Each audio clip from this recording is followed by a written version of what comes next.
So, are you ready to talk about collaborative practice I am. in your life? It's my passion. And your Yes, most as interesting you know. person in your life? Well, Nancy, thank you for being here today.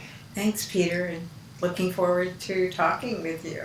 I've been thinking about this for a while, and I'm glad we have the opportunity to get together. Yes, I'm looking forward to it. It's interesting to be able to sit down and really reflect on what collaborative practice is and how it's developed over the years and what it's meant to so many people. Well, we're pleased to be able to hear it from you in particular. So let me start out really basic. Why is there a need for collaborative practice?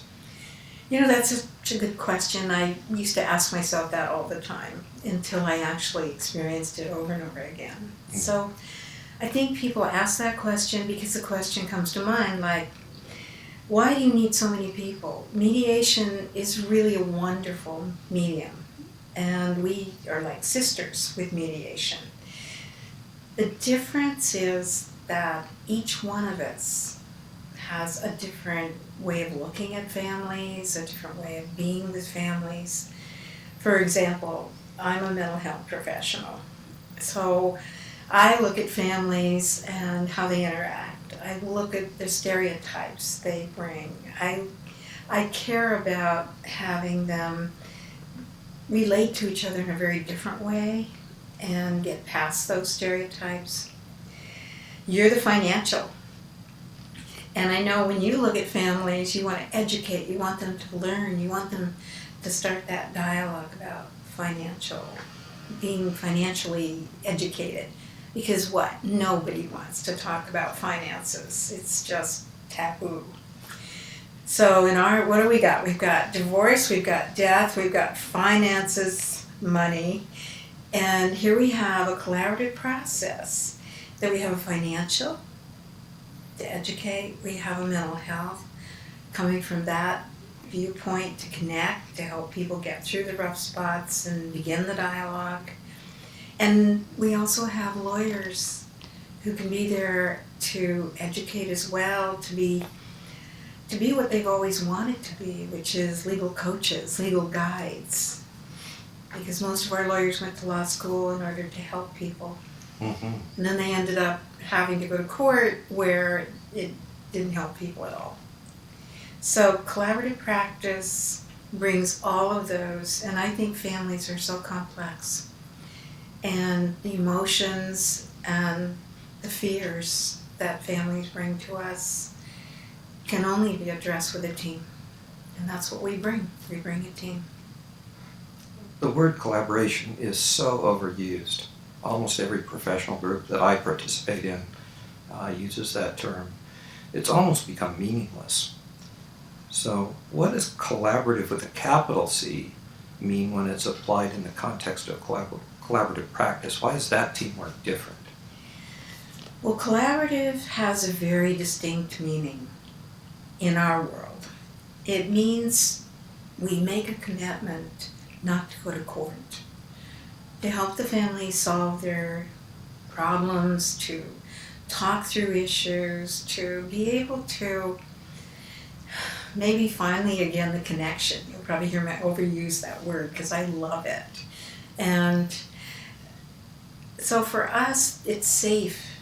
We have to make it safe.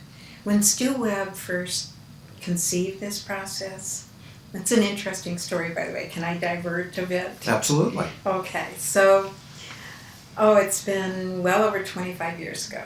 Stu, who's also a Buddhist, a lawyer in Minneapolis, was becoming very disillusioned. Again, like the lawyer who doesn't feel like he's able to bring what he wants to his clients. Mm-hmm. And he was seeing families be really destroyed by the legal process. So for him, I guess it was enough that he reached out to a friend. He had a case with a friend. They were adversaries on the case as determined by the court system. And he asked his friend, and I may not have this entirely correct, but my understanding of the story, as stories get told over the years, is that he asked his friend if he'd be willing to do the case and have the clients sign an agreement not to go to court. And that began capital C because the friend agreed.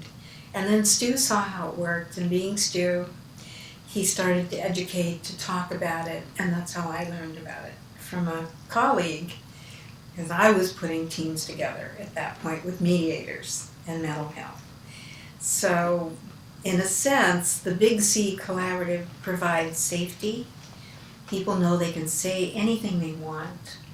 They'll get help with that, they'll get support, and it never will be used against them in a court process. We'll talk a little bit about how collaborative is structured and the training required for professionals in a little bit. Don't let me forget about that part. How did you get started in collaborative practice? What got you interested and involved? Total serendipity. I was at the right place at the right time, I think, because, as I said, I had started to work with mediator lawyers and to work with couples in divorce. And I love the idea of working together because we each brought something different. It's called integrated mediation now. But back then it was just an idea. And so we would meet together, and hearing about collaborative practice, and shortly after that I went to a workshop on what's called EMDR. And Sandy Foster was the person giving the workshop, and another colleague was there that I met, Peggy Thompson, a psychologist in the East Bay. And it turned out that Peggy and I were kind of working two sides of the concept. She was working with a friend who was a financial, and she had done a lot of custody evaluations with her husband, Rod Nurse.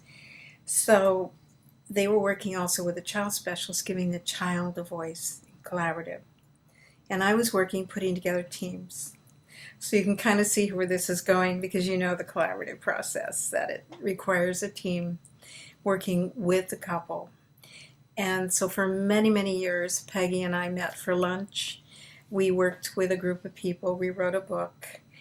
And we began to train with Pauline Tesler. And those early trainings were seminal. They created leaders. They made space for leaders who could see the promise of collaborative practice. So it grew from, well, I suppose at the time, it just seemed like the right thing to do. It was a passion. I believed in it. On the other hand, when we trained, I had no clue what we were doing. We never, most of us, I'd had a case or two, but that was it. And most of us hadn't had cases even. So we were just trying to help people share our vision and know that it was possible. But standing up there, sometimes I thought, will this work? Now, of course, this is 25 years ago. And over the time, it's been the most rewarding endeavor I can imagine. I just can't imagine doing anything that's more satisfying, seeing couples, seeing families change, seeing them get through the conflicts, work through them, carry on, keep their extended families in place if they're divorcing. And if it's in the trust and estates arena, seeing families not lose connections with each other. I have a lot of stories. That's what I was just going to ask you. You're going to ask me about stories. Maybe a story that gives an example of how this process has vastly different results than traditional sort of hands-off processes, yes, where the family's real needs aren't being addressed. They're just being dictated by an outside force or the court or whatever. So now you're going to make me pick a story. I have so many stories and I love telling stories. So I'm going to have to figure out which one will let you know and capture what collaborative means to me. So maybe an example from collaborative divorce and then one from collaborative practice, just in the States. How's that? Sounds great. Okay. So in the collaborative divorce arena, I guess I'm reminded of a case where the couple came in first for an interview with me, because I often do interviews to kind of help people choose the right process. It isn't always collaborative practice. It might be mediation. Some people really need lawyers to represent them, so it might be they're going to go to court and with the costs to the family and everything. But that's all they can do. So if you're like the couple sitting in front of me, I'm going to be really listening, finding out, is this the right thing for you? So as I'm listening to this couple, they're talking about how their son, who was a drug addict, had really come between them in their marriage. Mom was really kind of estranged from dad. She thought he was way too harsh on the son, was actually driving him into using drugs. Dad thought mom was enabling the son, and that she didn't understand that the son was making choices, very bad choices, ruining his life. And by extension, he saw mom ruining their son's life. And the couple were so angry with each other over the son and his illness. But in talking with them, it occurred to me that they're coming in for a divorce. But because we've had the collaborative divorce model, they maybe could do the step before, what we call our crisis intervention. So I connected him with a coach. And the coach was a guy. And the guy knew a lot about chemical dependency. So he really educated dad, and he helped dad hear mom. And I could do the same with mom. It's what we do. Mm-hmm. And I don't know if they're going to go on and get a divorce. They might. If they did, I know they'd be in good hands. I mean, they'd have the financial on board to really help them understand finances, and the impact of decisions they're making is only the financial professional can do. They'd have 2 lawyers who would be there as their legal coaches and be able to support them and work as a family, even as they made sure their rights were protected. So I knew we could go on and they could have that divorce that would be as close to a good divorce as I think can happen. But I think with this couple, because of collaborative and its many, many different sort of tentacles, if you will, that spread out, that there's a hope that they won't get a divorce. So every now and then we see that our model can keep people out of court and maybe even give them another chance. Now, we never tell people that you're coming into a divorce process, so you're going to get a divorce. But it can happen because they're learning communication skills in a very different way. So for this family, I'm very hopeful. They were now working with a therapist. I'm not working with them there. I've referred them to someone else, because different role. And then there's the story. I hadn't thought about it for a long time, but this mother came to me. So I'm working with the lawyer on this case, who is a trust and estates lawyer. And father had died. So the lawyer and I are meeting with the mother. And her challenge is that, she's actually a stepmother, that the stepdaughter was still in her house, and the mother needed the money out of the house to sell it. And the stepdaughter had children. So she's in the awkward position of having to sell the house, and the stepdaughter doesn't want to move. She really can't afford to live elsewhere. And she's extremely angry. Through this issue, there's been a huge rift between them, and they had always been kind of friends and resources for one another. But now the daughter clearly was resisting, and then the stepmother was saying, and she uses drugs and she drinks. Okay, so now we have another complication. So I thought, all right, let's have the daughter come in. So I met with the daughter without the lawyer, because the lawyer is representing mom in this case. And the daughter tells me that the mother drinks from morning until night and that she's not coherent and that she's very angry and is trying to kick her out of the house and her children, and what kind of a mother would do that. Even a stepmother would do that. Her father would never, ever have approved that. So the three of us, which is quite powerful when you have a lawyer in the room, the three of us sat down together, and I managed to help them connect and talk and see the other point of view. And the exaggerations around the drug use and the alcohol use came to light pretty quickly. And out of that, we were able to have them, the daughter agreed to move, and the stepmother said she would work with her to find an apartment. And they talked about, what she could afford. And while we didn't have a financial in the room on that one, we did have them talk to a financial specialist and kind of look at the budget and what could come out of the estate. And the daughter was going to have to get a job. She wasn't working, but the daughter once again felt connected to the mom. She didn't feel so isolated. And it's those kinds of things that happen out of collaborative. So Nancy, a lot of our listeners and viewers won't really have a picture yet of what collaborative looks like for the family and for the team working together. Okay. The fact that they all meet together, how there's these different sort of structures and processes and agreements that build a sense of safety for the family and allow people to reach levels of understanding that they ordinarily wouldn't. For the family, it's a chance. First of all, when they first come in, they're going to meet with each professional separately.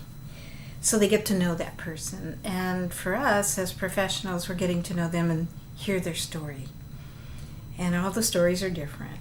It doesn't matter how long you do this. Every family, every person's very different. And so we gather these stories, and then the team actually puts that together. We do a lot of preparation before every meeting. When I leave here, I'm going to go to a sign-on meeting, which means that the family's going to come in, the couple in this case, because this is a divorce case, collaborative divorce, and there are going to be two lawyers. Financial will lead the meeting. That person's neutral. I'll be there, and the other coach will be there. And what we're going to do is really make sure that this is the right process and find out what do they want to happen out of this. We spend probably more than any other kind of alternative dispute resolution. We spend time on getting goals, on what do they really want to have happen. And we anchor to those goals. So this meeting will be saying to the husband, what do you want? What's important to you, both in getting your divorce, but in the years after that? What do you see for your family? Is it important for you to make sure the extended family stays in place, that you have a role with your children, and that you're able to co-parent? So those are all goals that clients will be telling us in this meeting. They may say things like, we want to co-parent in a way that keeps our kids healthy as they go through the divorce and beyond. They may say, we want to preserve our friendship if they're friends, or we want to continue to respect each other as parents. Everybody has different ideas about what this looks like. And the team is there, each one asking questions. Really, we're focused on them. It's really their process. We've prepared for it, and we know the container we need to keep for them so that they can successfully get through this. And after this meeting, in fact, during the meeting, we'll say, what's going to save you time? What's going to save you money?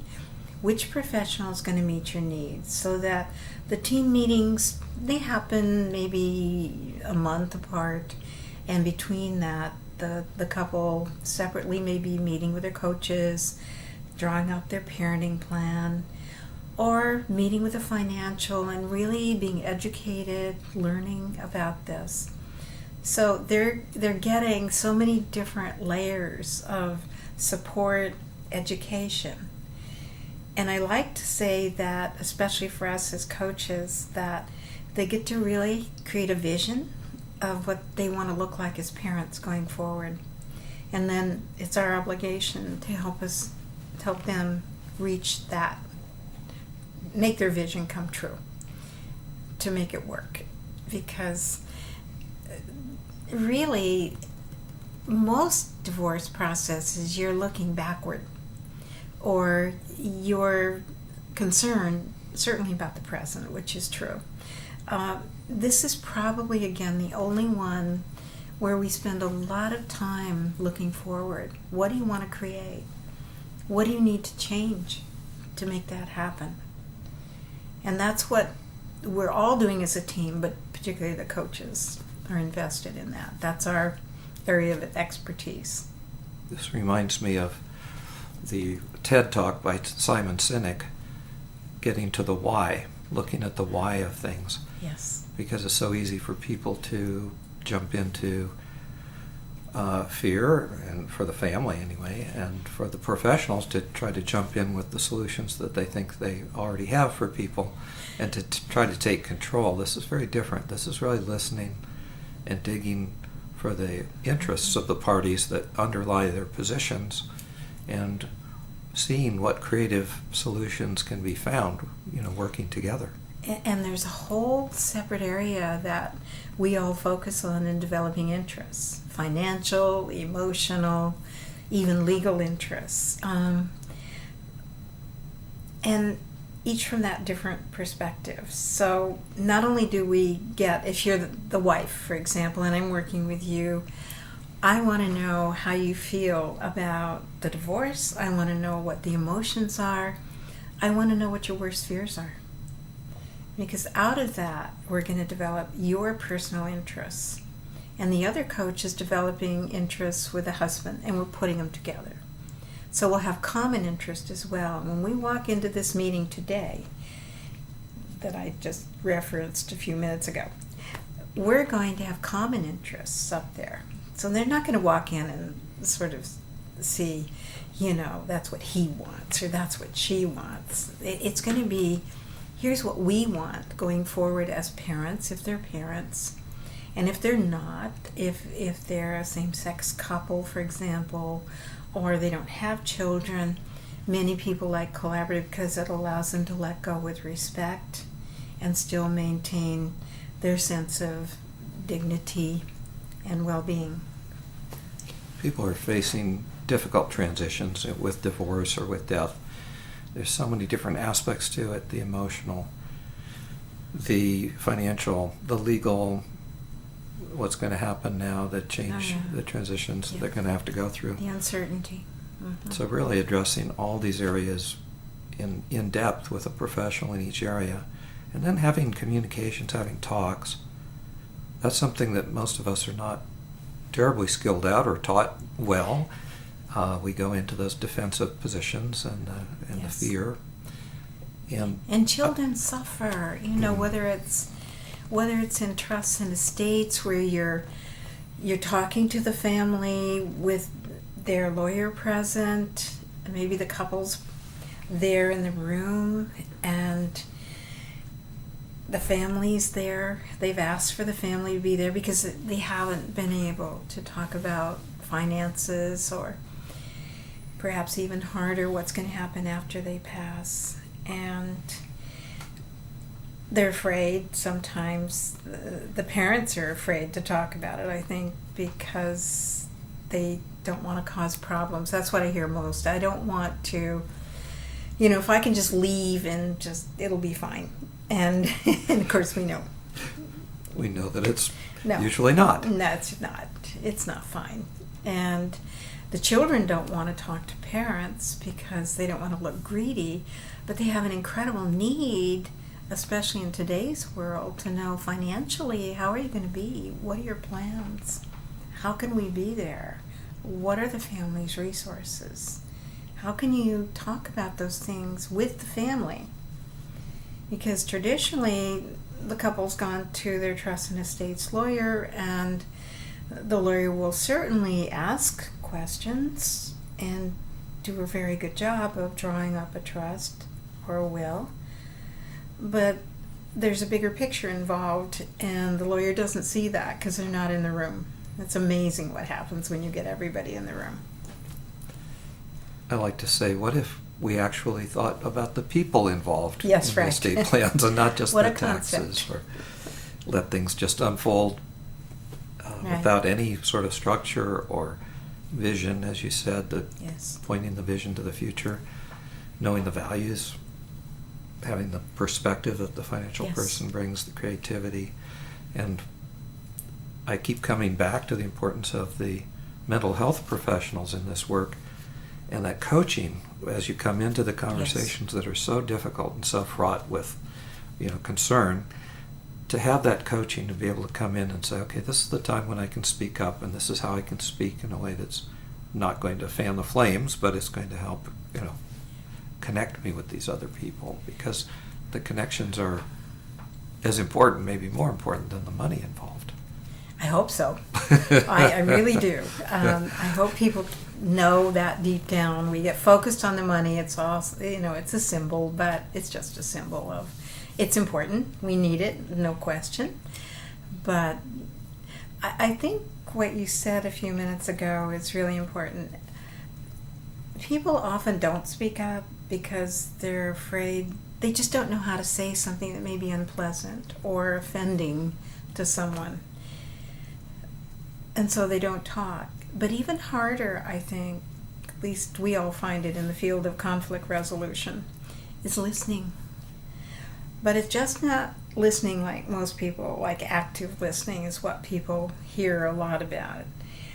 It's actually listening and getting it deep inside and understanding. It's empathic listening. It's really getting, with a deeper level of understanding, what the person's talking about. And that's healing. Even if we didn't do anything else, and of course we do a lot of other things, but if we did nothing else, to me, to help people truly get one another, then the stereotypes sort of melt away, and they're able to be more creative and really look at what are the possibilities. And that most families are really stuck in that kind of the mire of conflict. The vision is totally obscured. They can't see the possibilities. Can you give us a 1-minute example of coaching someone who had difficulty and the difference it made that they got the coaching?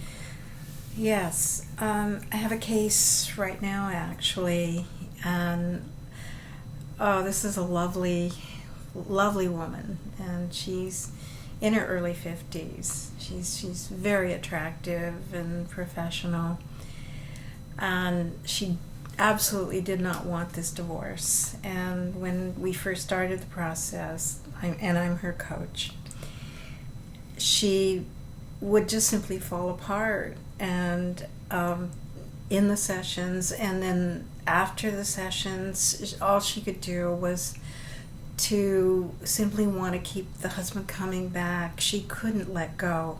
And honestly, this was not one we could have them reconnect. The husband was very clear. For him, the marriage was over. So she has evolved and changed. And now she comes to the meetings and she talks about what she wants for the kids. She listens to him. And he came in, of course, he had to be pretty rigid because it's hard when you're the one who wants out and someone else is kind of tugging at you to keep you in the process. Mm-hmm. So he became more and more rigid, and she's able to see now that her behavior impacted his. And his coach is helping him do the same thing, and they're having conversations together without us, without the coaches, which is the best. Wow. They don't need us anymore. That's remarkable by itself. And this would be a great time to reflect on the ongoing benefits to families who've been through the process. Not only do they solve whatever issue or transition they're going through in the moment, but how does this play out over time and across generations, out to the community? And the ripple effects must be tremendous. Where do you start? You have to start with the person, right, who's making the change. So that all by itself, a parent who's learning parenting skills in our process, learning communication skills. Families, instead of having friends and relatives take sides, are able to say, we're in a collaborative process, we want you to stay in our lives. So friends in a divorce process often feel they have to support one or the other, and the hurt and the pain for the individual around that is huge. And think about families, grandparents, cousins, aunts, and uncles who were once part of a very valued family, and now they're split and they had nothing to say about it. And think about the children. Children haven't had a voice. In our model, we have a child specialist who is there for the kids, giving them a voice, helping the parents see how this is affecting them. So children's needs get addressed instead of, parents going through divorce, it's worse than death. You're feeling that sense of your self-esteem is plummeting, you're scared, don't know the future, there may be guilt, sense of failure. So you're wrestling with all of this, and depression. And you may not see what the children are going through. People, we're human, and our bandwidth is just so wide. So if your mind is brought to, this is what it's like for the children, and this is how I can address it, and you're getting support, and you have a team that's there for you. The children benefit. If the children benefit, then the next generation will benefit, and their children will benefit. And so divorce, as hard as it is, nobody wants it. No one signed up when you signed those original papers that you were going to get a divorce. You took those vows. It does happen, but if it has to happen, then it can happen maybe taking people to even a better level. And that has ripple effects, as you put it, all throughout their families, their friends, and ultimately our culture, and ultimately through generations. And that's what I believe happens.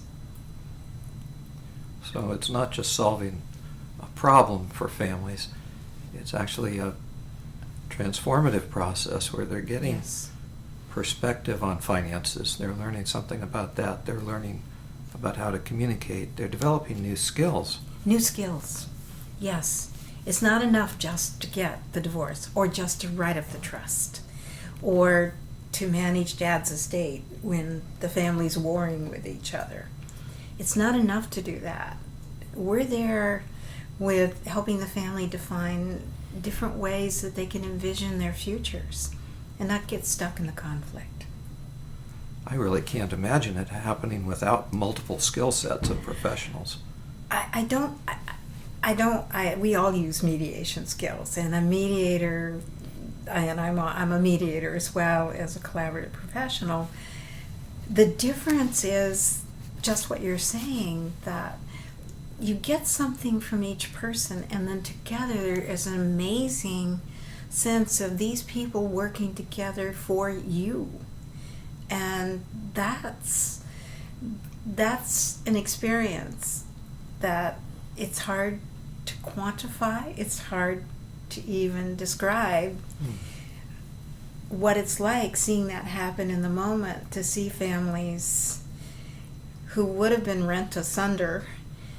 And I often wish I had that video I could show them, like, okay, here's your family going to court, here's what it would look like, and here's what you're going to owe at the end. I wish I had that. I wish I could sort of do a controlled study where it had the same family court and then collaborative. Unfortunately, the families occasionally come to us from the court. I had one the other day, $300,000 they had spent. And of course, the case still wasn't settled, but the lawyers could no longer go on because of no more money. They'd mortgaged the house to get this divorce. And I know, it's hard to believe, but so that same couple, if I could take them and show them what collaborative was like, the support, the education, the knowledge, the financial alone, because that's our neutral, is in a position of not only facilitating our meetings, but taking maybe a spouse after a death and really working with that spouse to help them understand finances. It's not going to work with them to invest things. That's not their role. They can't do that.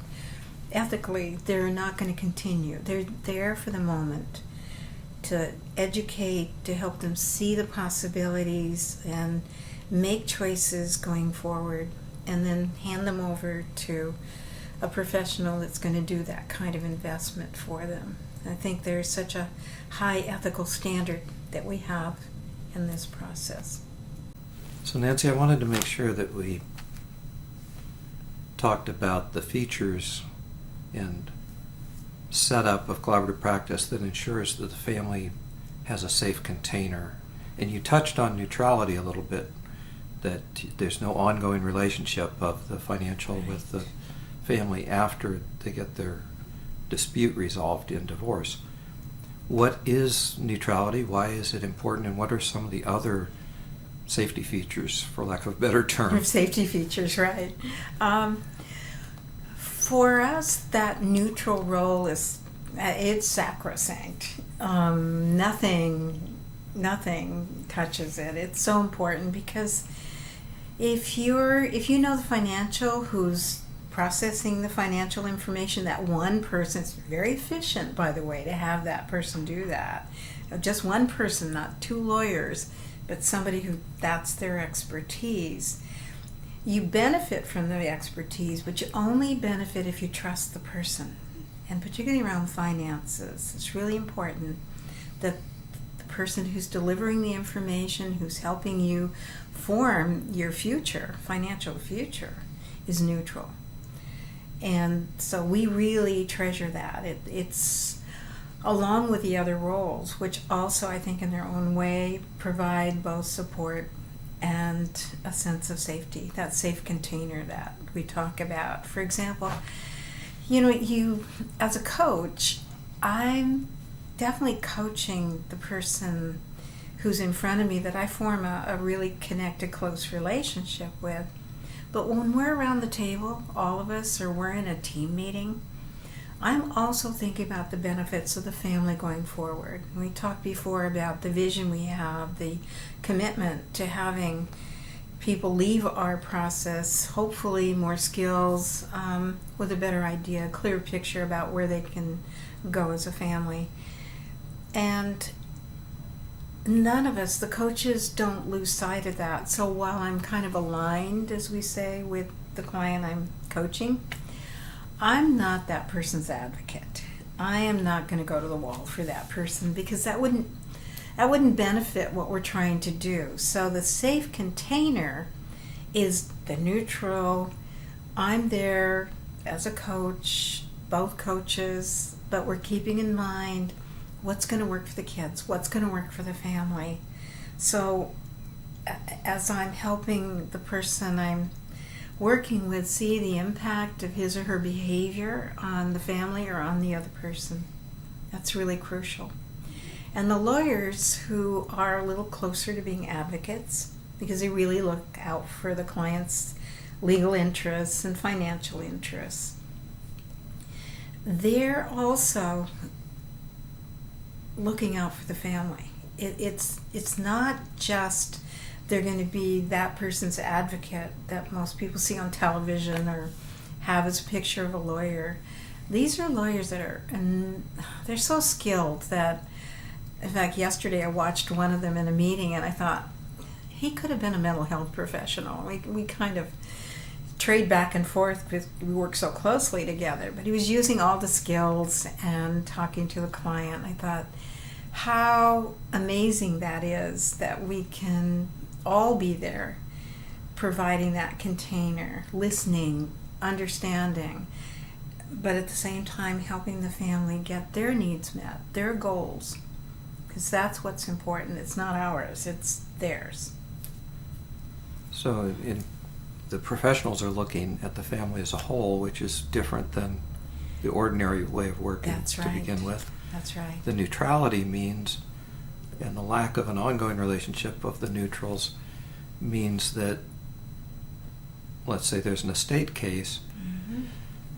and something is decided, we'll go this way with it, and somebody else in the family would say, well, yeah, they favored so-and-so because favored my mom because that's my mom's financial planner. There can't be any question. There has to be this absolute faith and trust. And then some of the other aspects of safety include disclosure and transparency. Yeah, so Anything that's key. material that any professional in the team discovers, Yes. it has to be shared with the other professionals, Yes. or else that professional has to step off the team. The meeting I'm going to today will have actually a sign-on, as I said, where we will all commit to that. And even if we make a mistake, that mistake has to be brought forth because it's ethical. We're signing on to total transparency. So anything, as you said, Peter, you said it so well, anything that has to do that's material to the process is going to be discussed. We can't have secrets. Families, all families, I think, have their secrets. And some of them are benign, but very often the secrets are damaging. And they sort of have a life of their own over the years. And we're working with families, working with siblings and the parents, and helping them talk about really core life issues. Then we want that to be open and transparent because we have to bring the secrets out. And I think that's probably really hard for families to, I know it's hard for families because I'm a family therapist as well. So I know how hard it is to talk about family secrets. And yet they're damaging. They really do damage. Anytime there's a wall of secrecy, it kind of puts a wall between you and me. I can understand that. And then there's the agreement not to go to court. Yes. Disqualification agreement. Disqualification agreement, yes. Which was the first building block of the process. Was absolutely Stu's brilliant contribution as he built the whole concept, of course, of collaborative, yes. So the lawyers said, we're not going to court. If we do that, we're stepping off the Right. team. Yeah, the disqualification means just exactly that if for some reason this isn't working, and by the way, I don't even know how many cases, 500 or more, probably much more, but cases of divorce, it's seldom happened that a case doesn't continue, but we're always aware that this is a possibility. And so up front, clients know that if they have this team, they could lose the entire team if for some reason it's not working. Now we all try to watch out for that and make sure that that doesn't happen if at all possible, but it can. And they need to know that. It's, in a funny kind of paradoxical way, it's a pretty good incentive for when things get a little rough and a little rocky. Mm-hmm. Instead of saying I'm going to court, it's a second thought that says, I have a lot invested in this, maybe I'll try some more. Awesome. Commitment. Yeah, it's on top of the other commitment that we've talked about of I want things to be better. I want to get through this with minimum amount of cost and emotional distress to the family that I can. In addition to that, we want people to know that there's this other incentive, if you will. So it's kind of, I don't know what you call it, a carrot. And I hate to say the other one, but yes. And then there's the privacy aspect of it. That Yes. things that are said in mediation or in Yes. collaborative practice are kept there, and if Yes. it does go to court or something else happens. We actually, that's part of the sign-on. We all sign that we can only talk to each other. If an outside professional is needed, then the people who are involved would sign a release, and that professional would also have those same constraints around confidentiality and sharing information. So it's a confidential process, and it's a safe process. And as you were saying earlier to me, that trust is really the key element that makes it all work, and that all of these things are pointing towards trust when Yes. people can actually take some risks, step out of their usual roles and their usual Yes. comfort zone, and make some progress. It's only when they have trust, when we build that through actions.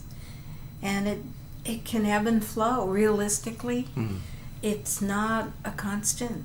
People can get very mistrustful of one another, the process.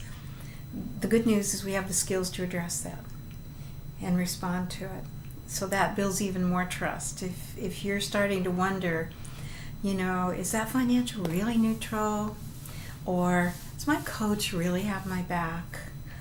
Or, I'm not sure my lawyer's really looking out for me. I mean, these are normal questions that happen certainly in divorce, certainly happens in the trust and estates realm as well.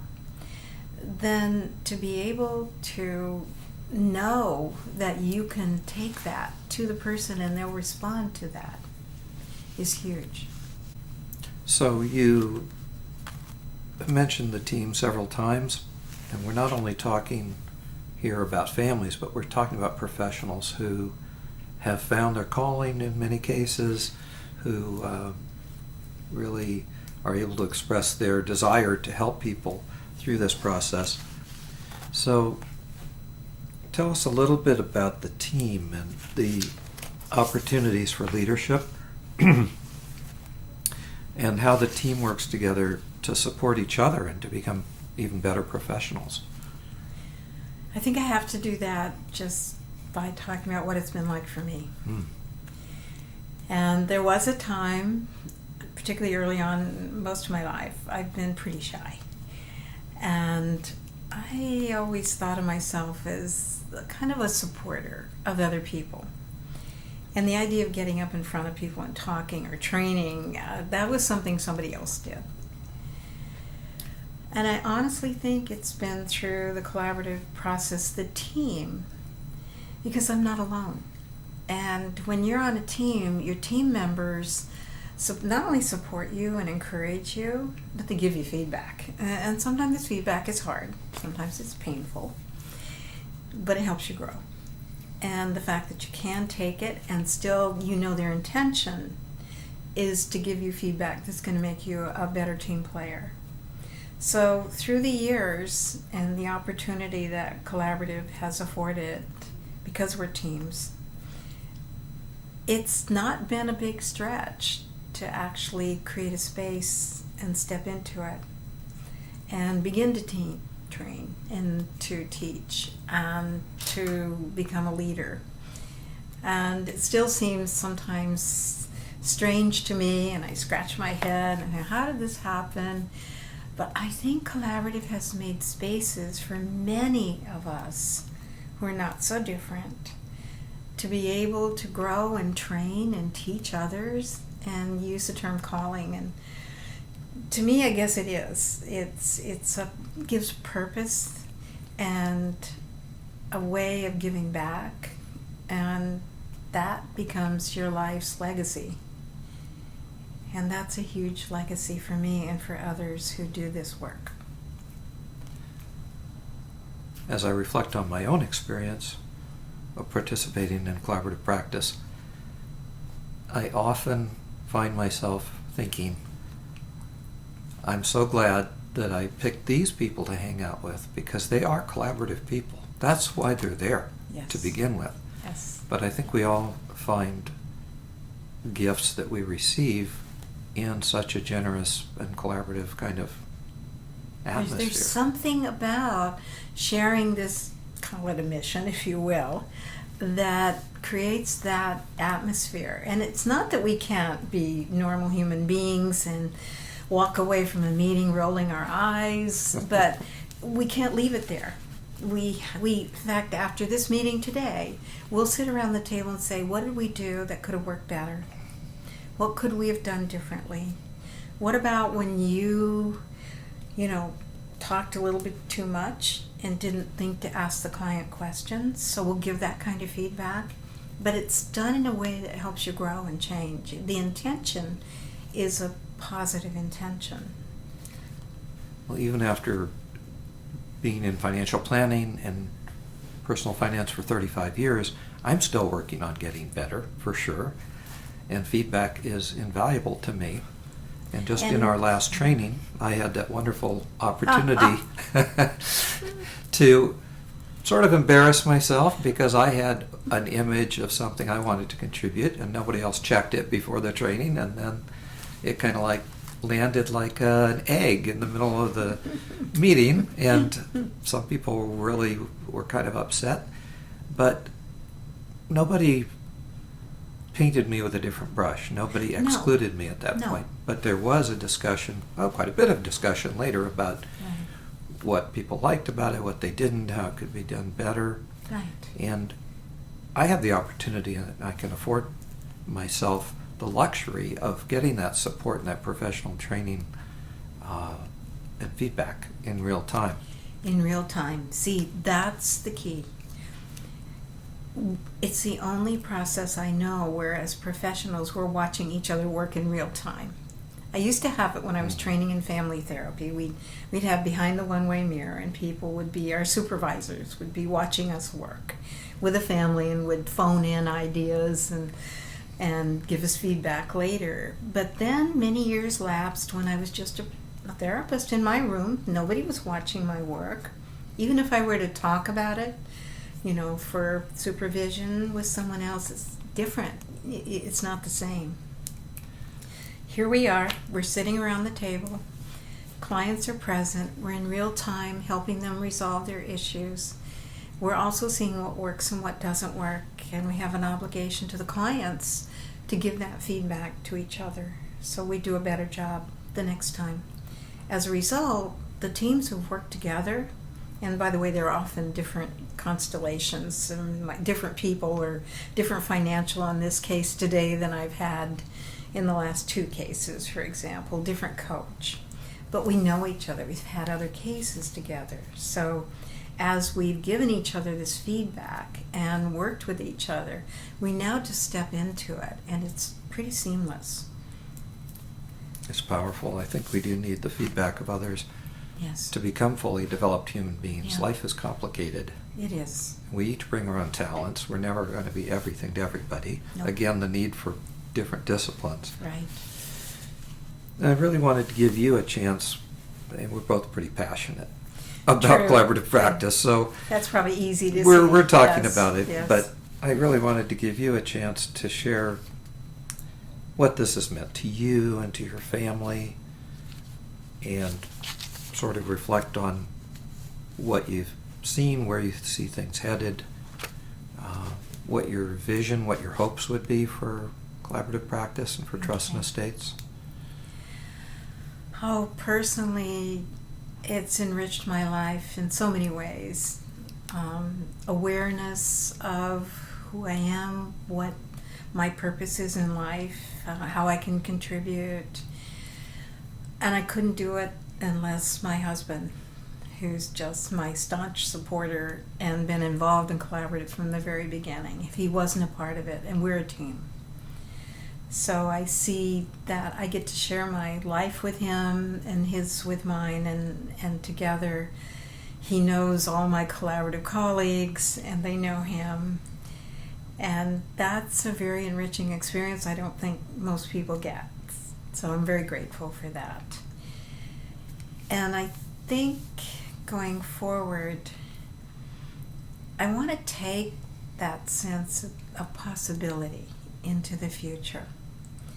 I want to give others that same vision that this can happen. We don't have to stay stuck in the pain and misery and disconnect of families when we have really hard issues to resolve, whether it's issues of age and change and transition. All of those are challenging. You don't have to do it alone. And it's possible to have support and get the skills that make change possible. I see us making a change in the culture. For me, it's always been not just this family or this meeting, but how is it going to make the ripples you talked about earlier? How's that going to happen? And I see it happening. So it's not a big leap to say that I think the future is a reflection of what we have right now. We have families learning about each other in very different ways, learning to see each other in different ways, learning to have discussions in different ways, finding what we as professionals are finding within ourselves. We're giving that as to the family as well, because whether it's to the individual we're working with, there's a belief in the future that things can change, that they can make a difference. And when you believe that, then you do.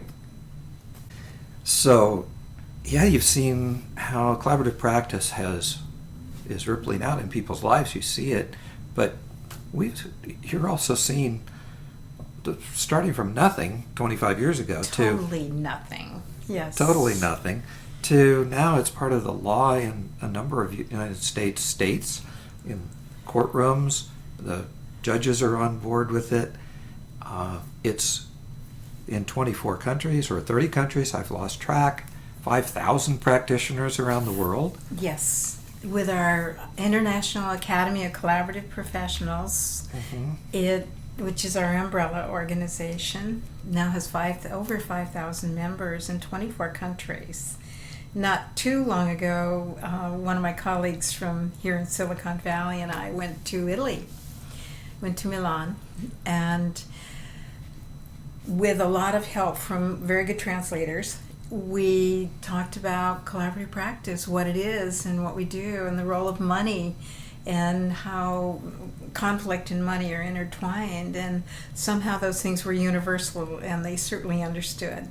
And so it's taking root, because in most cultures we want families to endure, and divorce or even the transition with death can really rent them asunder. So our international focus now is to have this be worldwide. So there's a pretty ambitious vision, but again, it's happening thanks to IACP and within our state, Collaborative Practice California. Well, may I just take a moment to acknowledge you, even though you're sort of the reluctant leader or the person who stepped into it just needs to be done, and thank you for the gift that you are to the people who know you and the gift that you've been to Collaborative, and I can't wait to see where it goes. I'm with you on that. Thank you, Peter.